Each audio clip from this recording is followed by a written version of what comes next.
예, 2021학년도 1학기 중간고사 시험 문제 풀이를 하겠습니다. 첫 번째 문제는 연합지반 성토 현장에서 지표 치마판을 측정하는 목적입니다.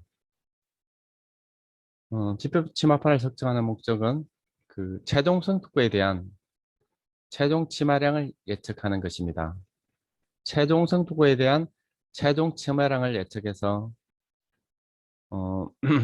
설계 아중에 대한 잔류 치마량을 예측하고 이 예측값을 허용 치마량과 비교하여 연약지방 계량공사 완료 시기와 성토 제거 시기를 결정합니다. 그리고 최종 성토고에 대한 최종 치마량을 예측하면 현재 시점에 대한 안밀도 및 향후 임의 시점에 대한 안밀도를 추정할 수 있습니다. 이 안밀도를 추정하면 강도 증가량을 계산할 수가 있습니다. 그래서 차후에 성토를 얼마나 더 할 수 있는지를 알 수 있습니다. 그리고 경사계 수평 변이량과 치마를 매개 변수로 도식화하여 성토 시공 중 안전 관리를 할 수가 있습니다. 그리고 성토 물량을 산정할 수 있습니다.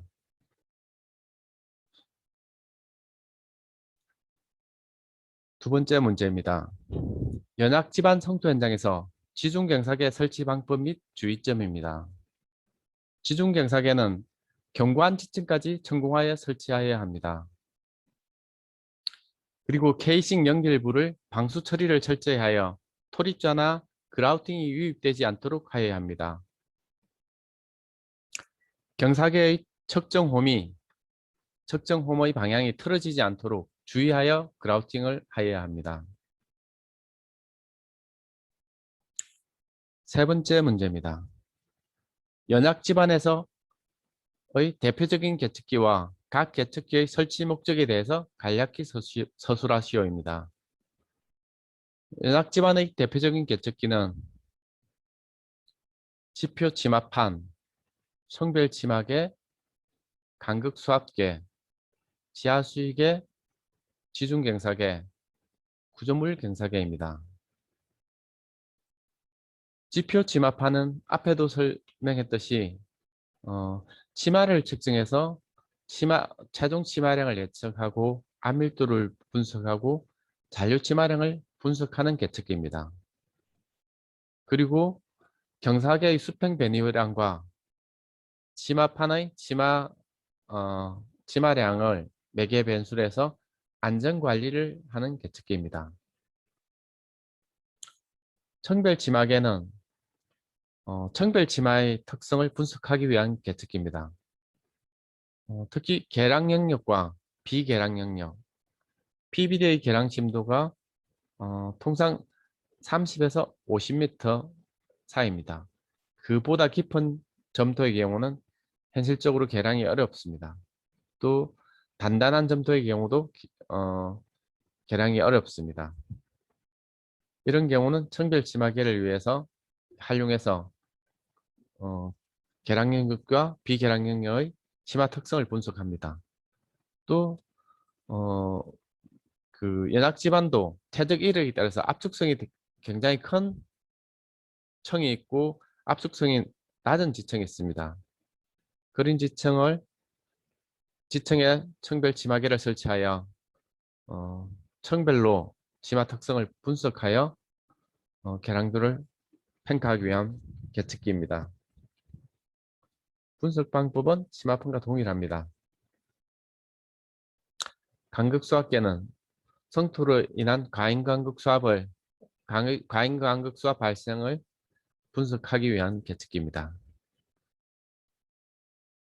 지하수위계는 과잉간극 수압 계산을 위해서 필요한 계측기입니다. 그리고 치마 분석에 사용되는 수위를 측정하기 위해서 필요한 계측기입니다. 지중경사계는 성토 중 안전관리를 하기 위한 아주 중요한 계측기입니다.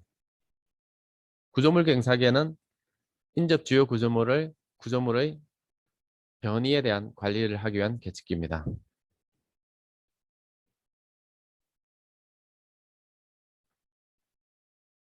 다음은 연락집안 성토 현장에서 적용되는 대표적인 안전관리 방법을 4가지 이상 간략히 설명하고 마쪼우 가무라이법과 토미나가라 하시모토법의 주요 분석 개념을 설명하시오입니다.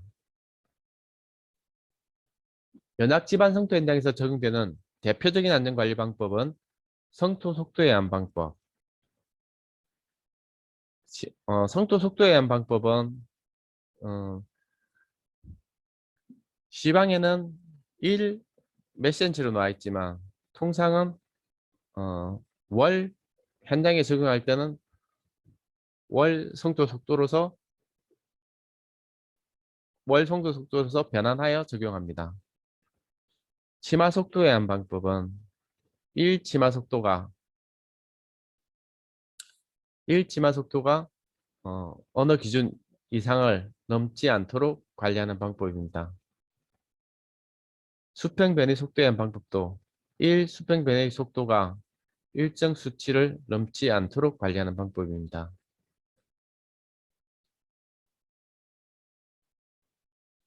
그리고 마쪼우 가무라의 방법, 토미나가라 하시모토의 방법, 커버 피팅의 방법이 있습니다. 자, 마쪼우 가무라의 방법은 치마량과 Y축의 치마량은 Y축을 치마량으로 하고 X축을 수평 변이를 치마량으로 나눈 값으로 합니다. 이 값을 도식화하여 마쪼우 가무라가 제안한 파괴 기준선과 준 파괴 기준선을 근접하거나 준 파괴 기준선을 넘었으면 불안전하다고 보는 방법입니다. 이 그래프 위주로 설명하면 됩니다.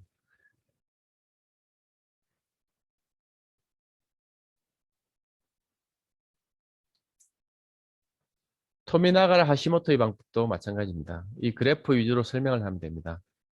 Y축을 치마량으로 하고 X축을 수평 변이로 합니다. 토미나가라 하시모토의 방법은 수평 변이가 우세해지면 초기보다 수평 변이가 더 우세해지면 위험하다고 판단하는 그래프입니다. 이 귤기는 1차 제1의 방법과 제2의 방법에 따라서 적용하는 방법은 다른데 기본 개념은 초기보다 수평 변이가 점점점 우세해지면 수평 변이가 우세해지면 이 수평 변이가 큰 쪽으로 더 기울어지겠죠. 이게 우세해지면 더 위험하다고 판단하는 방법입니다. 이 그래프에서 귤기가 어느 쪽으로 급해지면 위험한지 정도만 설명하면 되겠습니다.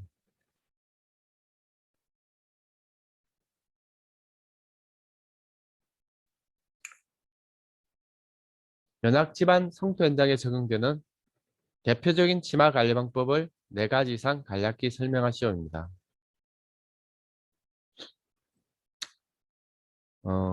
제일 많이 쓰는 게 쌍곡선법입니다. 쌍곡선법은 치마의 평균 속도가 쌍곡선적으로 감소해 간다고 하는 가정하에서 초기 실적 치마량을 사용하여 장내 치마량을 예측하는 기법입니다.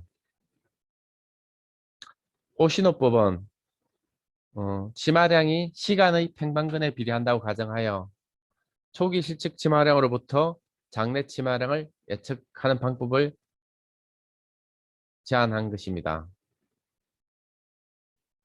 아사카법은 1차원 완밀 방정식에 기초해서 치마 예측 모델을 제안한 것입니다.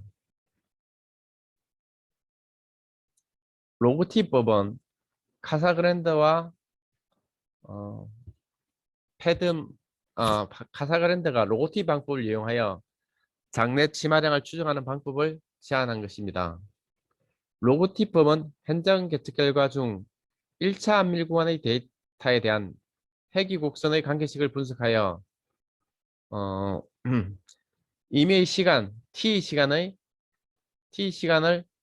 회귀 곡선식에 대입함으로써 장내 치마량을 예측할 수 있는 방법입니다. 이 방법은 계측 기간 중 1차 안밀이 완료되지 않기 때문에 2차 안밀 종료 시점을 알 수 없다는 단점이 있습니다. 2차 안밀 종료 시점을 알 수 없다는 단점은 있지만 임의의 시간에 치마량을 무처리 집안, 특히 무처리 집안에서 임의 시간에 치마량을 구할 수 있다는 장점이 있습니다. 커버 피팅의 방법은 주요 집안 정수를 변수로 두고 계측 곡선과 가장 유사한 경향을 보이는 곡선을 찾아 그때의 집안 정수로 장내 치마량을 예측하는 방법입니다.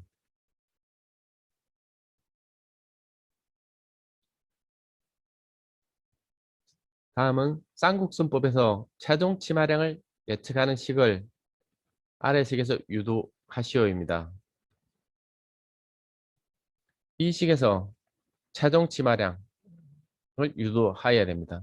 이 식에서 최종 치마량을 유도하려면 임의 시간에서 치마량인데 t가 무한히 커지면 t를 무한대로 보내면 됩니다.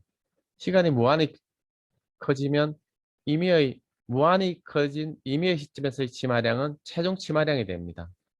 그래서 t가 시간이 무한히 커졌을 때 100년 뒤에 뭐 200년 뒤에 어떤 t를 100년에 뭐 300년에 이렇게 아주 큰 시간을 둬버리면 됩니다. 자, 이 식에서 주어진 식에서 먼저 요 상수항에 있는 요 마지막 항에 있는 이 부분을 분자 분모를 t로 나눠줍니다. 시간으로 분자 분모에 t가 있어서 분자 분모에 똑같이 t로 나눠줍니다. 분자 분모를 t로 똑같이 나눠주면 이 식은 이렇게 t로 나눠주면 이건 1이 되고 t분의 알파는 t분의 알파가 되고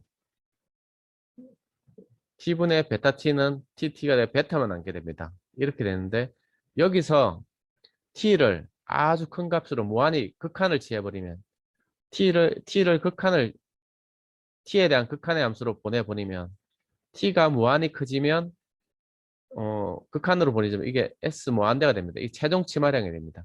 s 무한대 최종 치마량이 됩니다.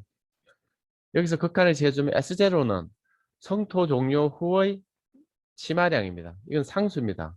그래서 T랑 무관합니다. 그래서 S0로 그대로 빠집니다. 여기서 T를 무한히 보내면 T분의 알파는 상수기 때문에 T분의 알파는 제로가 됩니다. T가 아주 커지면 T분의 알파는 제로가 됩니다. 그러면 베타만 남게 됩니다. 그래서 베타분의 1이 되고 최종 치마량은 S0 플러스 베타분의 1이 되겠습니다.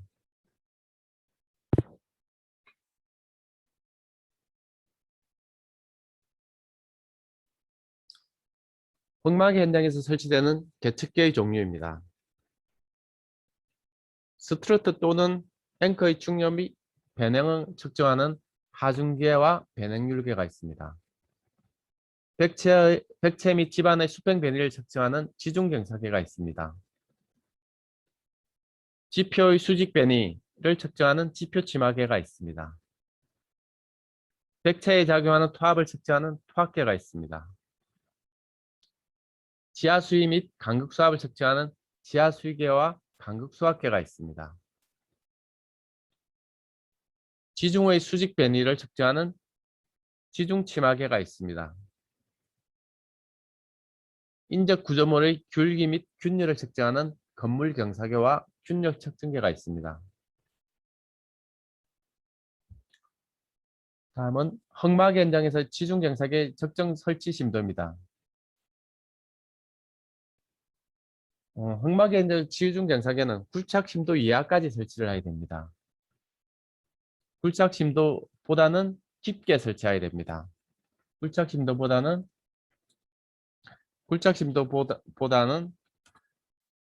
깊게 설치가 돼야 됩니다.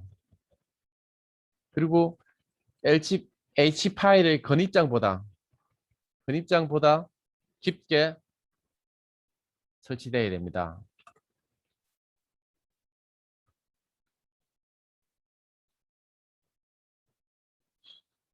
깊게 설치가 되어야 됩니다. 그리고 견고한 지지층까지 설치가 되어야 됩니다. 이 세 가지 조건이 다 만족되어야 됩니다. 굴착 심도보다는 깊어야 되고 H 파일 근입장보다 깊게 설치해야 됩니다.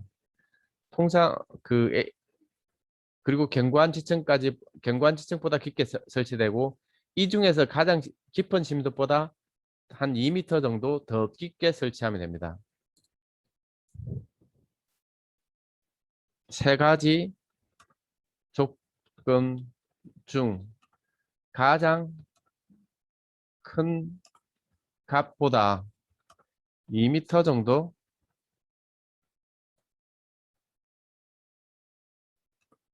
깊게 설치하면 됩니다.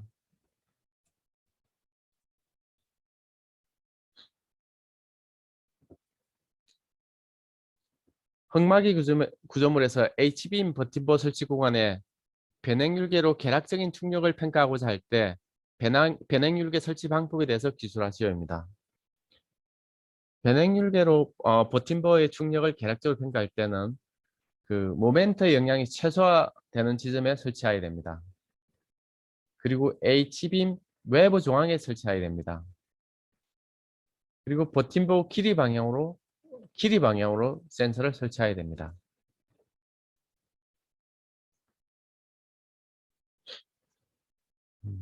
도심지 흙막이 현장에서 지하수위계의 설치와 치마핀 설치 시 유의점에 대해서 간략히 기술하시오입니다. 먼저 지하수위계입니다. 카사그란데 피에조미터 팁 상부 1, 2m까지 모래로 투수층을 형성시켜야 됩니다.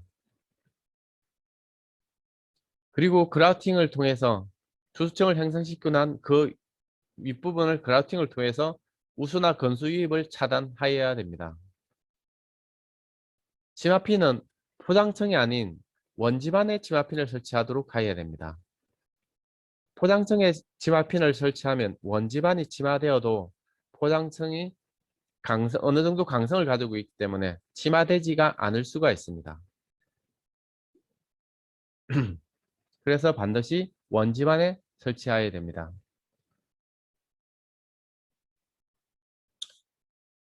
구조물 균열 발생부에 크랙 게이지 설치 시 계절에 따른 영향을 고려해야 되는 이유를 설명하시오입니다. 모든 재료는 온도에 따라 수축과 팽창을 하기 때문에 균열 또한 콘크리트 구조물 또한 균열이 발생하면 온도에 따라서 수축과 팽창을 하기 때문에 공사에 영향을 주지 않더라도 외력이 가하지 않더라도 균열 폭은 변하게 되어 있습니다. 그래서 여름에 설치한 크랙 게이지는 겨울에 설정할 경우 온도 변화에 따라서 균열 폭이 증가될 수 있습니다.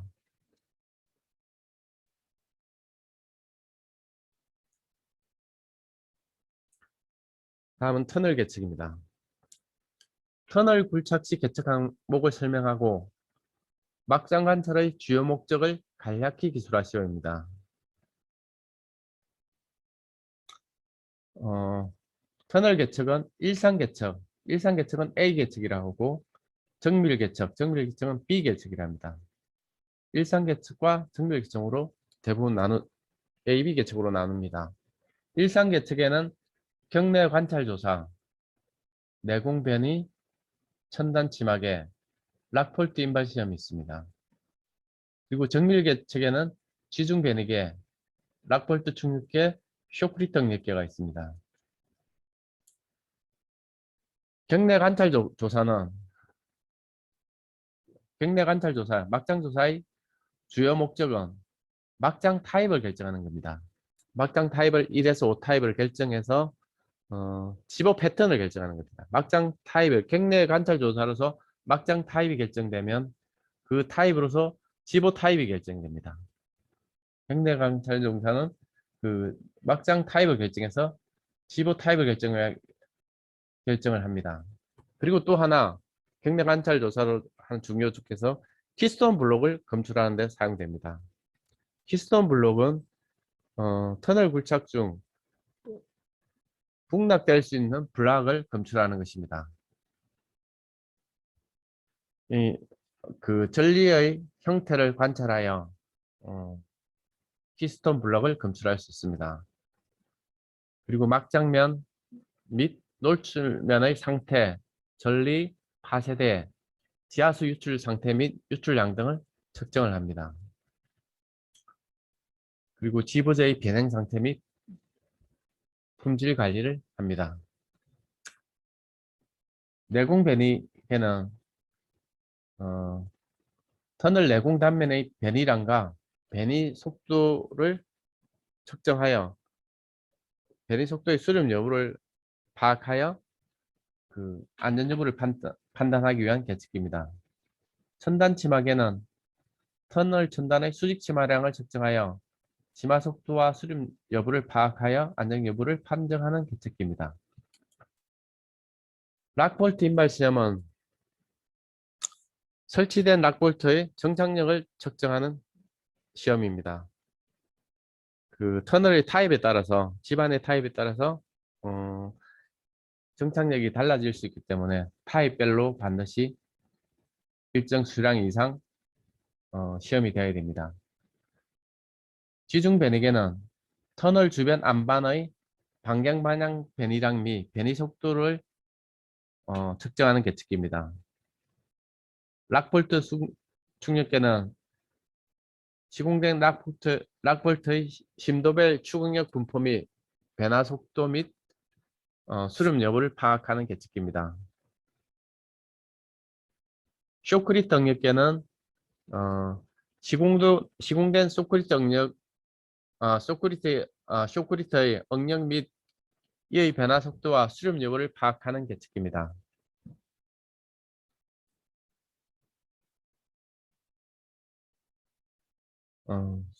다음은 RMR 안반 분류법에 의한 평가 항목을 서술하시오 입니다. 터널 터널에서 안반 분류는 RMR 분류, Q 분류법 등이 있습니다. 근데 RMR 분류법이 가장 많이 사용되고 있습니다. RMR 분류법에서 터널을 5등급으로 나눕니다. 안반 상태에 따라서. 가장 1등급은 가장 좋은 상태를 말하고 5등급은 그 안반 상태가 가장 나쁜 상태를 말합니다. 그리고 5등급으로 나눠서 안반을 분류하는데 그게 평가 항목은 안반의 강도, 그리고 RQD, 그리고 전리 간격, 그리고 전리면의 상태, 그리고 지하수 유출량, 그리고 전리 방향에 대한 보정. 전리 방향이 활동을 일으키기에 터널 굴진 방향을 고려했을 때 활동을 일으키기에 이렇게 유리한 방향인지 불리한 방향인지 등에 대한 보정을 하는 겁니다. RQD는 호화 횟수율입니다. RQD는 호화 횟수율. 전리 상태를 보고 1m 간격에서 신선한 안반의 그 길이로서 RQD를 평가합니다. 이렇게 평가한 1에서 5 항목까지는 더하고 마지막 6째 항목에 대해서는 이렇게 그 방향에 따라서 이렇게 빼주어서 총점을 구합니다. 이 총점으로서 1등급에서 5등급으로 안반 등급을 나누어서 평가를 하게 됩니다. 이상 중간고사 시험 문제, 예상 문제에 대해서 풀이를 했습니다. 이 중에서 5문제 정도를 시험에 낼 생각입니다.